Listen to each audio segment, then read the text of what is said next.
Bonjour mes petites poussières d'étoiles. Alors, plus de soleil, plus de ciel bleu, donc je vous fais un remake de Causerie au coin du feu.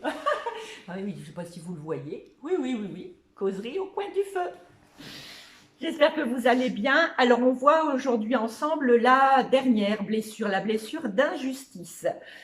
Alors, dernière, parce qu'elle boucle notre revue de blessures, et dernière parce que c'est aussi celle qui arrive le plus tard dans la croissance de l'enfant.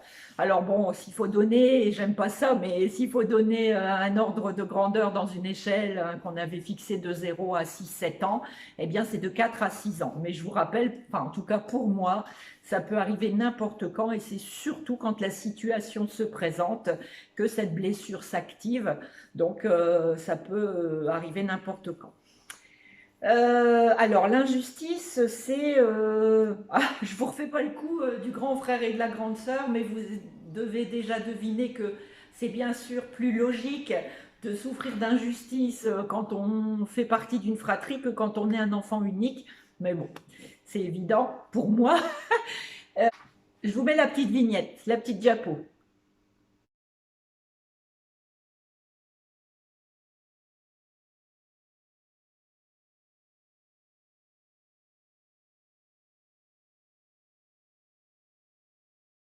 Donc vous voyez, ça arrive avec la personne du même sexe, et c'est souvent parce que l'enfant trouve que justement cette personne est trop froide avec elle, ou l'enfant attendait plus de démonstrations d'amour, alors que ce soit des câlins, que ce soit de partage de sentiments, de partage d'émotions, de partage de ressentis, ça n'a pas eu lieu.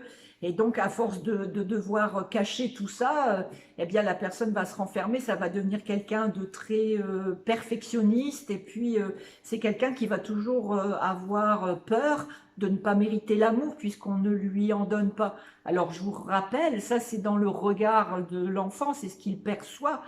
Or, ce parent, il faut savoir que, à mon sens, il avait plein d'amour pour l'enfant, sauf que eh bien, lui n'ayant pas été habitué à l'exprimer, alors ça peut être à le faire voir par des câlins, par le contact physique, et puis à le verbaliser, mais il en est tellement conscient au fond de son cœur qu'il, pour lui, il n'a pas besoin, l'enfant doit le sentir, alors que c'est tout le contraire, justement, l'enfant ressent un manque.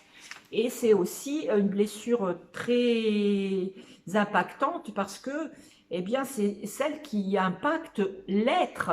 Ça va bloquer l'individu parce que il va avoir du mal à trouver ses limites, il va avoir du mal à trouver qui il est, à savoir si c'est bien ou pas bien de ressentir ça ou de pas ressentir ça, parce qu'on ne va pas en parler. Qu'est-ce que ça va impliquer comme qu'est-ce que ça va avoir comme impact sur le comportement d'un rigide, puisque le rigide est donc le masque fabriqué pour ne plus souffrir de la douleur provoquée par la blessure d'injustice. Eh bien, ce rigide va être quelqu'un euh, qui ne va pas avoir confiance en lui. C'est quelqu'un qui va beaucoup douter de lui. C'est quelqu'un qui va être très exigeant avec lui-même. Et il va, enfin, en étant si exigeant avec lui-même, il va penser pouvoir l'être autant avec les autres. Donc ça, c'est pas toujours cool. Alors c'est quelqu'un qui va être injuste avec lui-même parce qu'il ne voit pas ses capacités, il ne voit pas tout ce qu'il dégage. Et donc il va être injuste. Il va même d'ailleurs souvent être amené à se critiquer. Donc bien sûr, il recherche beaucoup la justice, la justesse. Et il va avoir un rapport particulier avec le mérite. Je vous le disais tout à l'heure, il va toujours avoir peur de ne pas mériter l'amour, mais il va aussi, je vais vous donner des exemples, si autour de lui, alors soit dans le voisinage, soit dans la famille, des personnes arrivent à avoir plus de choses matérielles que lui, eh bien, il va pouvoir trouver cela injuste, et parce que pourquoi ces personnes-là le mériteraient plus que lui? Et dans le sens contraire, si un jour c'est lui, c'est ce rigide qui arrive à, pour X raisons que ce soit, et tant mieux, à avoir plus de choses matérielles que les autres, que les voisins ou que la famille, eh bien lui, il va penser que les autres vont dire qu'il ne le mérite pas. Donc vous voyez, un rapport quand même assez ambigu avec ce fameux mérite. Alors c'est quelqu'un qui va tout faire pour que tout aille bien, je vous le disais, Et donc, quand vous allez le voir le matin, forcément, quand on se dit le fameux « ça va », il va vous dire « ça va ». Et puis finalement, si vous avez l'occasion d'échanger avec lui dans la journée, eh bien, il va pouvoir au moins vous déballer 3 ou 4 sujets qu'on peut même trouver difficiles à vivre et à dépasser. Mais pour lui, ça va. En tout cas, il va le montrer comme ça. Avec la maladie, c'est quelqu'un qui va être rarement malade ou qui va se sentir rarement malade, encore une fois. C'est-à-dire que c'est par exemple le type même des personnes qui viennent travailler avec de la température ou qui vont finir une marche ou n'importe quoi avec une douleur atroce au pied et jusqu'à ils vont aller au bout, même en s'infligeant des ampoules très douloureuses. C'est des gens qui vont manifester des bleus et quand on va leur dire bah, t'as fait ça où? Je sais pas. En fait, c'est quelqu'un qui se coupe de son ressenti de la douleur. Or, c'est quelqu'un qui va exagérer beaucoup et qui va employer beaucoup les superlatifs très, toujours, jamais. Or, finalement, en utilisant ces termes, il est quelquefois, lui, pas toujours dans la justesse, parce qu'il est rare que quelque chose soit toujours dans le même état. Quoi vous dire encore? C'est quelqu'un qui arrive à suivre un régime très facilement parce qu'il a une capacité à se contrôler énorme. Je pense avoir fait le tour, alors regardons ensemble la silhouette d'un rigide.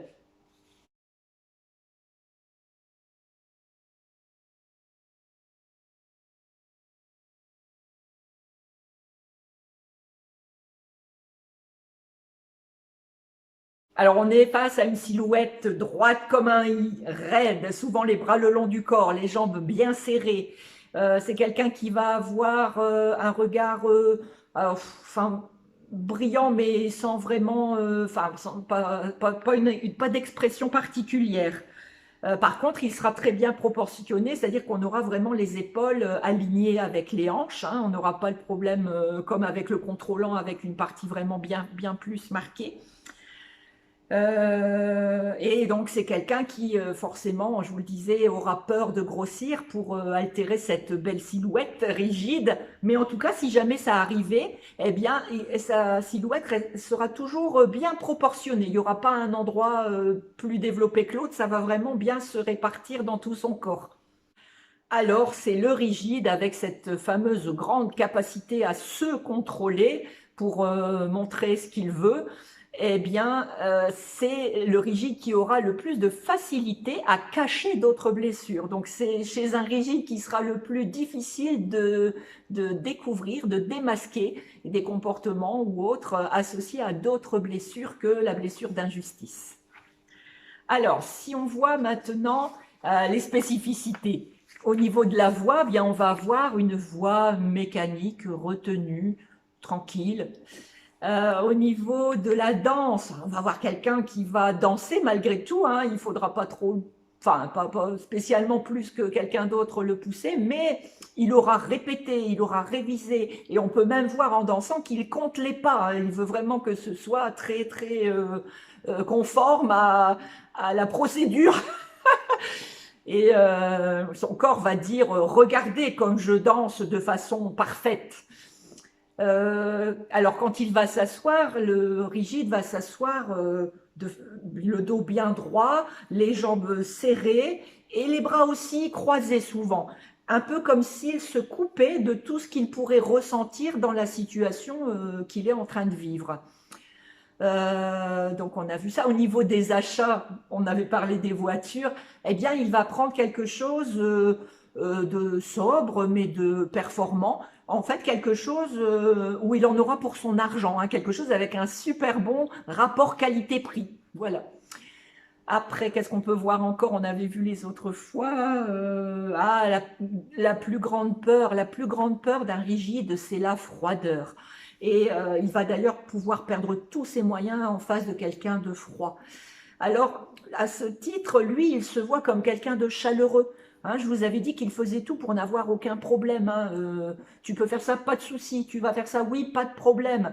Il va, au sein de son foyer, prendre plein de choses en marche pour qu'il n'y ait pas d'accroc.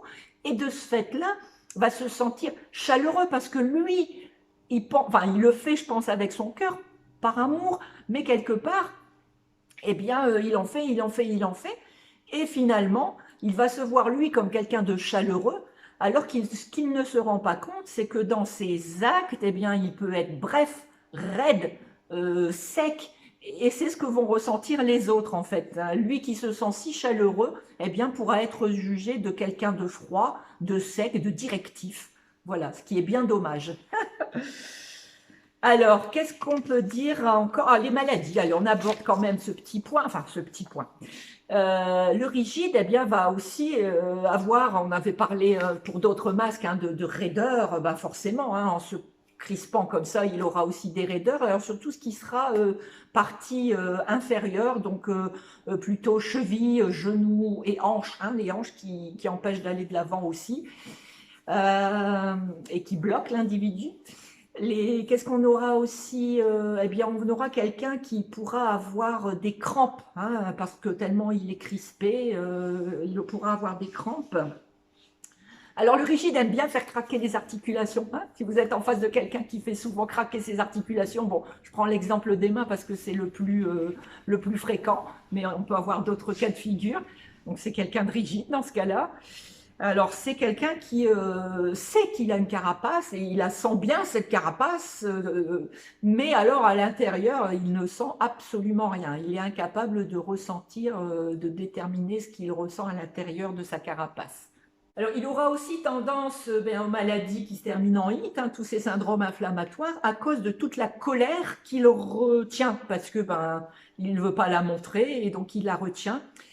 Et ça engendra aussi, bien sûr, cette colère, des problèmes possibles au foie.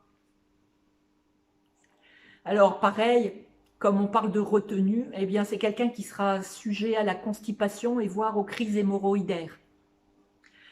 C'est quelqu'un aussi, on parle encore de la retenue, qui pourra faire de la rétention d'eau et qui pourrait avoir donc des problèmes de varices, de circulation sanguine. Pour un rigide, aucun mal ne sera assez important pour qu'il aille consulter. Ça ira toujours. Hein, je pourrais me soigner, je prendrai ça moi-même, ça va aller, voilà. Et donc, c'est quelqu'un qui se coupe hein, vraiment carrément de sa douleur. C'est par exemple quelqu'un qui aura des bleus et à qui on demandera « Oh, t'as un bleu énorme, tu l'as fait où ?» Je sais pas, je m'en souviens plus, non, parce que il n'y aura pas porté attention. Passons au point fort de notre rigide. Alors, quand je parle des points forts, j'ai omis de vous le dire dans les autres vidéos.